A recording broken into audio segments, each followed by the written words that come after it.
हल्द्वानी पहुंचे हैं मुख्यमंत्री पुष्कर सिंह धामी ने 172 करोड़ की 18 योजनाओं के लोकार्पण और शिलान्यास किया। इस दौरान कैबिनेट मंत्री सतपाल महाराज, सुबोध उनियाल और सांसद अजय भट्ट सहित कई विधायक मौजूद रहे।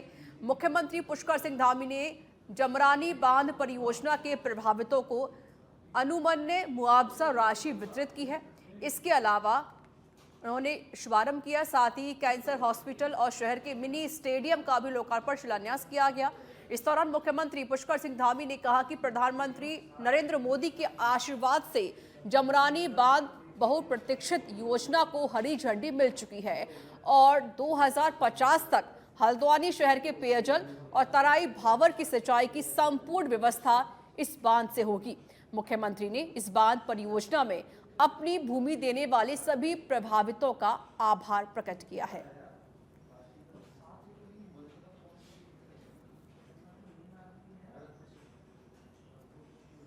खबर देहरादून से है, जहां पर उत्तराखंड के कैबिनेट मंत्री सुबोध उनियाल ने लव जिहाद जैसे मामलों में अपना रिएक्शन दिया है। उनका कहना है कि समाज में ऐसे शरारती तत्व हैं जो आपसी मेलजोल को तोड़ना चाहते हैं। ऐसे तत्वों के ऊपर कार्रवाई की जाएगी। साथ ही उन्होंने कांग्रेस के उस सवाल पर भी अपना जवाब दिया जिसमें कांग्रेस कहती है कि चुनाव आते ही ऐसी घटनाएं बढ़ जाती हैं। इसके जवाब में उन्होंने कहा कि अगर कांग्रेस को ऐसा लगता है कि यह सब भाजपा करवा रही है तो वह इसका सबूत लेकर आए।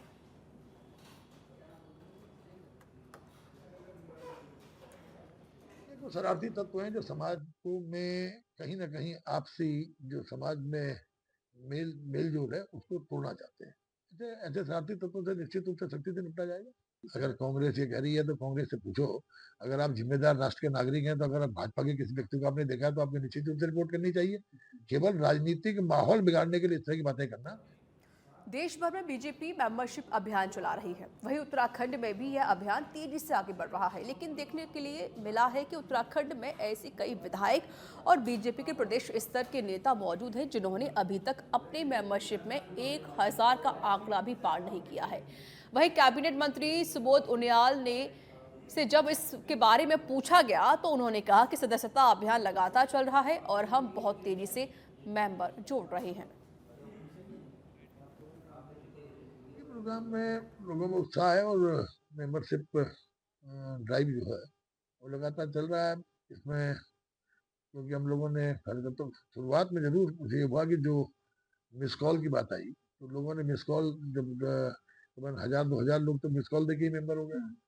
लेकिन उसके बाद जो रेफरल वाला चला तो उसके आज मेरी विधानसभा क्षेत्र में काफी कार्यकर्ता सक्रिय कार्यकर्ता बनने की तरफ अग्रसर है। ये प्रोग्राम में लोगों में उत्साह है और मेंबरशिप ड्राइव जो है वो लगातार चल रहा है। इसमें उत्तराखंड के दिनेशपुर में दुर्गा पूजा के उपलक्ष्य में सांस्कृतिक कार्यक्रमों में यात्रा गान यानी बंगाली नाटक का बड़ा महत्व है। यात्रा गान के बिना दुर्गा पूजा अधूरी मानी जाती है। पौराणिक, धार्मिक और सामाजिक विषयों पर आधारित यात्रा गान यानी कि नाटक का मंचन किया जाता है।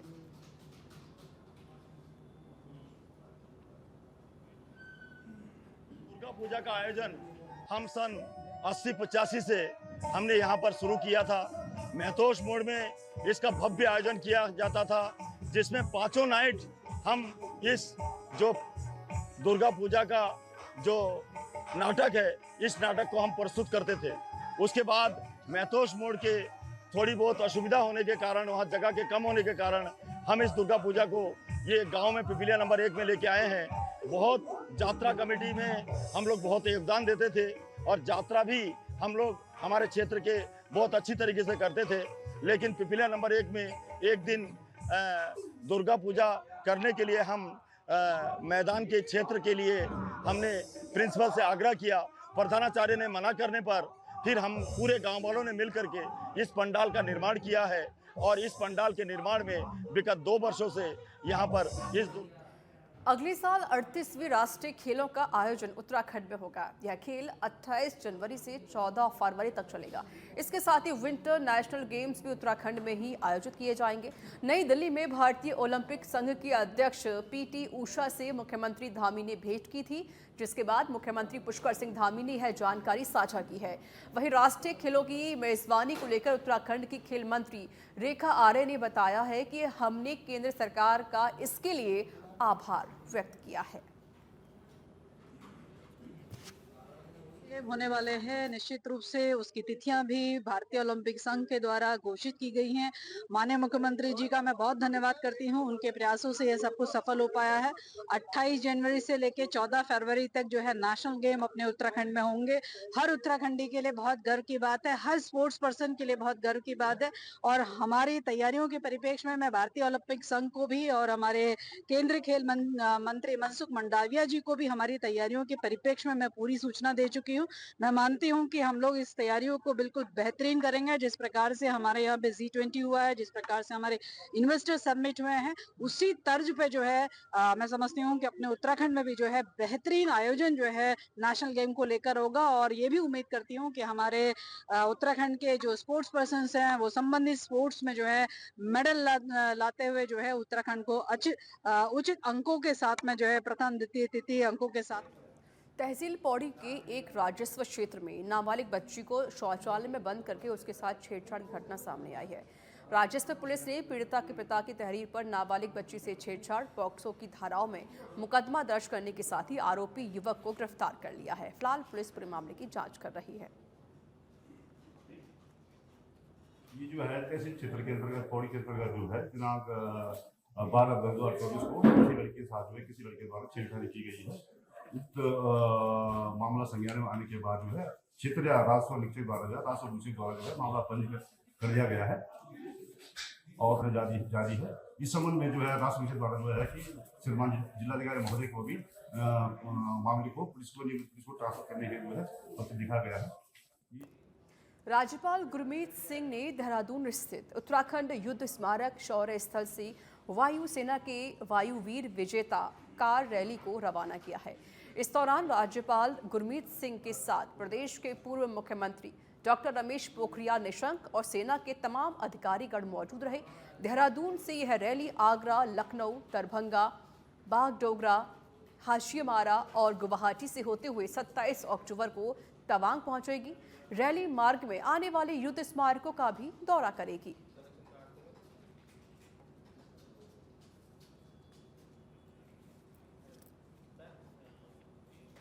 खबर चमोली जिले की गौचर से बता देते हैं, जहां बाजार में स्कूटी पार्क करने को लेकर दो लोगों के बीच आपसी विवाद में सांप्रदायिक तनाव का रूप ले लिया, जिसको लेकर देखते हुए प्रशासन के द्वारा गौचर नगर क्षेत्र में धारा 163 लागू कर दी गई है।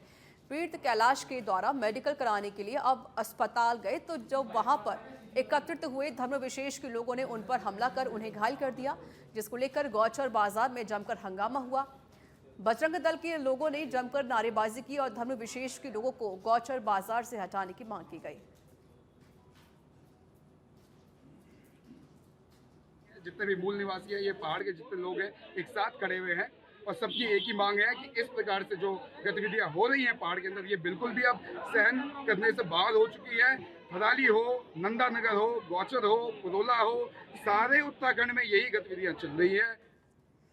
जिलाधिकारी मयूर दीक्षित की अध्यक्षता में कीर्तिनगर तहसील दिवस आयोजित किया गया। जिलाधिकारी ने तहसील दिवस में पंजीकृत शिकायतों को पोर्टल पर अपलोड करते हुए शिकायतों को गंभीरता से लेते हुए समय अंतर्गत निस्तारित करने के निर्देश भी अधिकारियों को दिए हैं। जिलाधिकारी ने सभी अधिकारियों को तहसील दिवस के बाद क्षेत्र में अपने अधीनस्थ कार्यालयों, विभागीय योजनाओं एवं कार्यों का निरीक्षण कर रिपोर्ट भेजने के निर्देश दिए।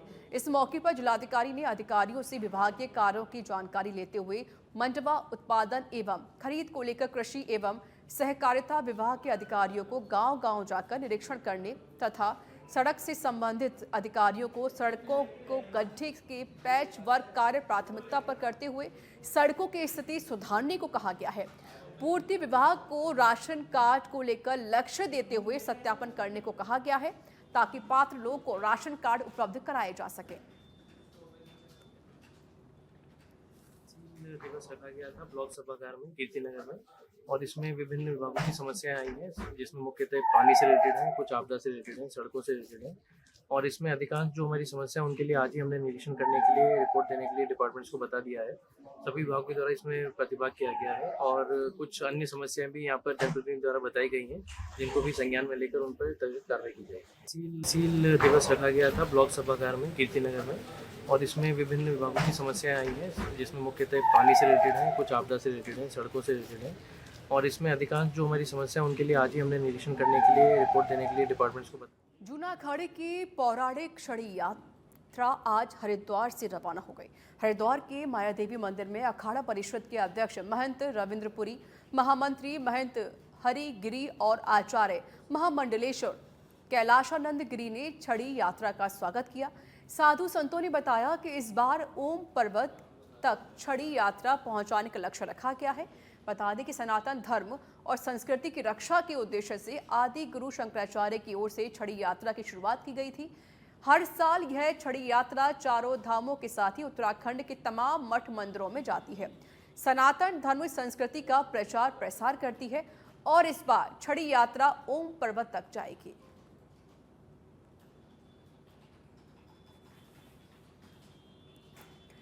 जिलाधिकारी संदीप तिवारी की अध्यक्षता में नंदा नगर में तहसील दिवस का आयोजन किया गया, जिसमें मुख्यतः शिक्षा, सड़क, स्वास्थ्य, पेयजल, विद्युत, जंगली जानवरों, किसान सम्मान निधि से संबंधित शिकायतें प्राप्त हुई। जिलाधिकारी ने बताया कि तहसील दिवस में 65 शिकायतें दर्ज हुई हैं, जिनमें से 51 शिकायतों का मौके पर निस्तारण किया गया है। बाकी 14 शिकायतें शासन स्तर की हैं, जिनको संबंधित विभागों के माध्यम से सक्षम अधिकारी तक पहुंचाया जाएगा। उन्होंने सभी विभागों के समयबद्ध शिकायतों के निस्तारण करने के निर्देश दिए हैं। जनप्रतिनिधियों के फोन न उठाने की शिकायत पर जिलाधिकारी ने अधिकारियों को आवश्यक रूप से फोन उठाने और संवाद स्थापित करने के निर्देश दिए। नंदानगर में तहसील दिवस में 65 शिकायतें हमें प्राप्त हुई हैं, और जिनमें से करीब 51 का निस्तारण हमने मौके पे कर दिया, और 14 शिकायतें जो हैं शासन स्तर की हैं, जिन्हें अप्रोप्रिएट चैनल से सक्षम अधिकारी तक पहुंचाया जाएगा। और अधिकांश शिकायतें शिक्षा विभाग, PMGSY और विद्युत विभाग की थी। तो सभी अधिकारियों को निर्देशित कर दिया है कि अगले 7 दिन 10 दिन फील्ड में रहते हुए उत्तराखंड में मानसून की रुखसाती के बाद PWD विभाग सक्रिय रूप से कार्य कर रहा है। बरसात के कारण हुई क्षति को लेकर PDHOD दीपक यादव का कहना है कि बरसात के कारण सड़कों में हुई क्षति का लगभग 75% ठीक कर लिया गया है। बाकी आगे विभागीय कार्य गतिमान है। हमें उम्मीद है कि 15 अक्टूबर तक सभी कार्य पूर्ण कर लिए जाएंगे।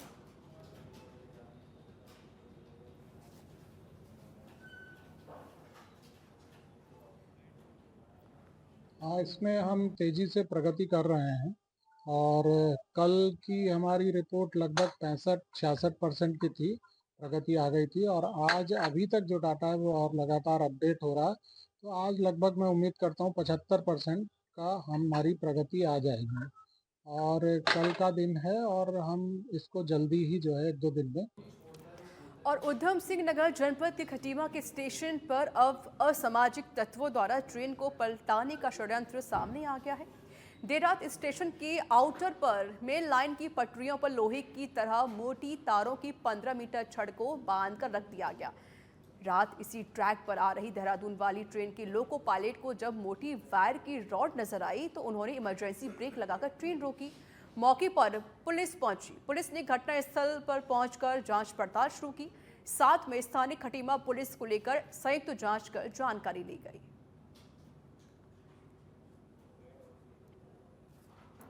अल सुबह जो है एक जो केबल होता है, काफ़ी हैवी केबल है, उस केबल को ट्रैक पे रखने की एक घटना प्रकाश में आई है, जिसमें अभी विधिक कार्रवाई इसमें की जा रही है। और वो घटना किसके द्वारा की गई, क्या उद्देश्य रहा इसमें, और जो भी एंगल है उसके हिसाब से हम लोग इन्वेस्टिगेशन करेंगे इसमें, और जो भी फैक्ट्स आते हैं उसके बेस पे अग्रिम कार्रवाई की जाएगी। सुसंगत धाराओं में अभियोग पंजीकृत करके इन्वेस्टिगेशन करेंगे, और जो भी इसके विरुद्ध दोषी हैं उसकी कड़ी कार्रवाई उनके विरुद्ध की जाएगी। अल सुबह जो है एक जो केबल होता है, काफ़ी हैवी केबल है, उस केबल और उधम सिंह नगर के दिनेशपुर से खबर है, जहां पर दिनेशपुर थाना क्षेत्र में फायरिंग की घटना सामने आई है, जिसमें घटना को अंजाम देने वाले अभियुक्तों को गिरफ्तार कर लिया गया है, जिनसे गहन पूछताछ की गई है और घटना की पूरी जानकारी ली गई, जिस पर अन्य अभियुक्तों के नाम भी सामने आए हैं।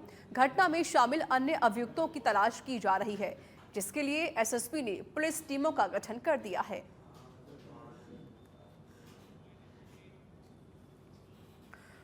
उत्तराखंड सरकार को राजस्व का एक बड़ा हिस्सा शराब से आता है। वहीं शराब में ओवर रेटिंग की घटनाएं भी अब आम बात हो चुकी है। इसी की वजह से आम लोग इसकी शिकायत करते रहते हैं। तो वहीं पिछले कुछ दिनों से देखने के लिए मिला है कि आबकारी विभाग लगातार ओवर रेट के लिए एक अभियान चला रहा है। अभियान के तहत पूरे प्रदेश भर में छापे मारे जा रहे हैं। वहीं ओवर रेटिंग को लेकर आबकारी आयुक्त हरिचंद सेमवाल ने बताया कि हमारे द्वारा टोल फ्री नंबर भी जारी किए गए हैं। ओवर रेटिंग की जहाँ तक शिकायतों की बात थी, तो हमारे विभाग में टोल फ्री नंबर भी जारी कर दिया गया है और सेंट्रल कंट्रोल रूम भी हमारे विभाग में संचालित किया जा रहा है। जिन किसी को भी उपभोक्ताओं को इस बारे में कंप्लेंट हो तो वो उस हमारे कंट्रोल रूम पे सूचना दे सकते हैं। और सारे हमारे जनपदीय अधिकारी हों, पहले फील्ड कर्मचारी हों, सभी को निर्देश दिए गए हैं कि वो अपने अपने क्षेत्र में जो भी उनका जुरिडिक्शन है उसमें इस बात का ध्यान रखें कि इस तरह की शिकायतों की पुनरावृत्ति ना हो। और अगर ये पाया जाता है तो जो भी हमारे उत्तराखंड के सितारगंज में प्रस्तावित पुलिस आवास के लिए कवायद शुरू हो गई है। पुरानी तहसील बिल्डिंग के बराबर में नई तहसील भवन का निर्माण होना था। तहसील भवन के ठीक सामने खाली पड़ी भूमि पर पुलिस आवास बनने जा रहे थे, लेकिन कुछ आपत्तियों के बाद वहां पर निर्माण कार्य रोक दिया गया। उधम सिंह नगर जनपद के डीएम उदयराज सिंह और एसएसपी मणिकांत मिश्रा ने खुद निरीक्षण किया है। इसके बाद कोतवाली से 100 मीटर दूरी पर ब्रिटिश कालीन खंडर पड़ी बिल्डिंगों का निरीक्षण किया गया। इसके साथ ही मोड़ की भूमि के इर्द गिर्द खंडर पड़े राजस्व कर्मियों के आवास वाले एक बड़े क्षेत्रफल में बड़ी भूमि का भी निरीक्षण किया गया है। एसएसपी साहब और साथ में एडीएम साहब और एसपी सिटी साहब सब साथ में, और हम लोगों ने ये आज प्लान किया कि जो अगला फ्यूचर डेवलपमेंट है ऑफिसेज का, रेजिडेंस का, तहसील का या पुलिस का, उसके लिए जो लैंड दी जाए वो सुटेबल लैंड दी जाए। साथ ही साथ जो सबसे बड़ा उद्देश्य है कि तहसील एक बड़ा ही कह लीजिए कि ऐसा कैंपस होता है, ऑफिस होता है जहां हर आदमी आता है, गरीब से गरीब आता है और बड़ा से बड़ा आदमी भी आता है। भीड़ लगती है, वहाँ अधिवक्ता भी बैठते हैं, हर तरह के लोग आते हैं। तो जमीन बिल्डिंग बन गई लेकिन उसके सामने जमीन नहीं है, वो भी इस तहसील के लिए ठीक न लगता। ये सारे बिंदुओं को देखने के बाद हम लोगों ने तय किया खुद निरीक्षण करने कि आने वाली जनता सब रजिस्ट्रार। खबर देहरादून से है, जहां समाज कल्याण विभाग प्रदेश के बुजुर्गों को बड़ी सौगात देने जा रही है। समाज कल्याण निदेशक प्रकाश चंद्रा ने बताया कि सीनियर सिटीजन को दी जाने वाली पेंशन के लिए उत्तराखंड सरकार ने डोर स्टेप के माध्यम से पेंशन स्कीम के साथ जोड़ने जा रही है, जिसके लिए समाज कल्याण विभाग ने 60 साल की उम्र पूरी करने वाले सीनियर सिटीजन का घर घर जाकर सर्वे कर लिया है। अब तक करीब 10,000 लोगों को चिन्हित किया गया है, जबकि विभाग अभी प्रदेश में ऐसे लोगों के पास जाकर डाटा तैयार कर रही है जिनकी उम्र 60 साल पूर्ण होने वाली है। एक तो हम कोई नई चीज़ नहीं कर रहे हैं। वृद्धावस्था को जो पेंशन दिया जाने का कंसेप्ट है पहले से है, लेकिन हमारे माननीय मुख्यमंत्री जी की इच्छा है और उनने एक बार एक मीटिंग में हमसे कहा था कि ऐसा क्यों ना हो कि जैसे आदमी 60 साल का हो उसको पेंशन तत्काल लग जाए जो पात्र लाभार्थी हैं। तो माननीय मुख्यमंत्री जी के निर्देशों के क्रम में हम लोग ने कार्य योजना तैयार की है। अभी हम लोग पूरे क्षेत्र में विशेष अभियान के तहत डाटा कलेक्ट कर रहे हैं कि कौन से ऐसे लोग हैं जो छूटे हुए हैं और कौन से ऐसे लोग हैं जो भविष्य में इसके लाभार्थी होंगे। तो मिशन मोड में काम करते हुए पंचायत राज, शहरी विकास और सभी जो हमारे जिला मजिस्ट्रेट साहिबान हैं, CDOs हैं, इनके सहयोग से हम लोगों ने एक बड़ा अच्छा डाटा। देहरादून के विकास नगर के सिद्धूवाला चौक पर BFIT कॉलेज, देवभूमि कॉलेज और अन्य कॉलेजों के छात्रों ने उद्योगपति रतन टाटा को श्रद्धांजलि अर्पित की है। सभी ने श्रद्धांजलि अर्पित करते हुए बैनर बनाकर हाथ में कैंडल लेकर सिद्धूवाला चौक से नंदा की चौकी तक कैंडल मार्च निकाला। ये हम लोग जो है रतन टाटा जी के मेमोरी में हम लोग सारे डिफरेंट कॉलेज के बच्चे मिलकर कंडोलेंस मार्च निकाले हैं उनकी याद में, जो कि बताना चाहेंगे रतन टाटा जी बहुत अच्छे एक इंसान थे। और आज हमारे घर में जो 20 रुपए का नमक भी आ रहा वो भी रतन टाटा जी की देन है। और आज हमारी टीम यहाँ पे देहरादून के जो छात्र हैं वो सब मिलके सिद्धूवाला से नंदा की चौकी तक रतन टाटा जी। खबर उत्तराखंड के पौड़ी से है, जहां पर डाक विभाग को मिले हैं नवनियुक्त डाक सेवकों में 2 डाक सेवकों के शैक्षणिक दस्तावेज जांच में फर्जी मिले हैं। दोनों चयनित डाक सेवक यूपी के रहने वाले हैं, जिनके शैक्षणिक प्रमाण पत्रों की जांच हुई तो पता चला कि दोनों ही फर्जी हैं। अब डाक विभाग दोनों चयनित डाक सेवकों के खिलाफ FIR दर्ज कर रहा है। ये देखिए, डाक विभाग ने पौड़ी मंडल के अंतर्गत जो है 165 पोस्टों पे जो है विज्ञप्ति जारी हुई थी। इसमें से 77 का जो है वो द्वितीय जो वेरिफिकेशन था वो कंप्लीट हो चुका है। तो इसमें से कुछ मामले जो रिपोर्ट हुए हैं, जिसमें से 2 से 4 मामले जो अभी हाल ही में रिपोर्ट हुए हैं वो। उधम सिंह नगर से खबर है, SSP मणिकांत मिश्रा ने अपराध और अपराधियों की कमर तोड़ी है। चोरी हुए 15 लाख रुपए से अधिक के आभूषण के साथ 2 शातिर चोर गिरफ्तार किए गए हैं। मात्र 24 घंटे में हुआ चोरी की घटना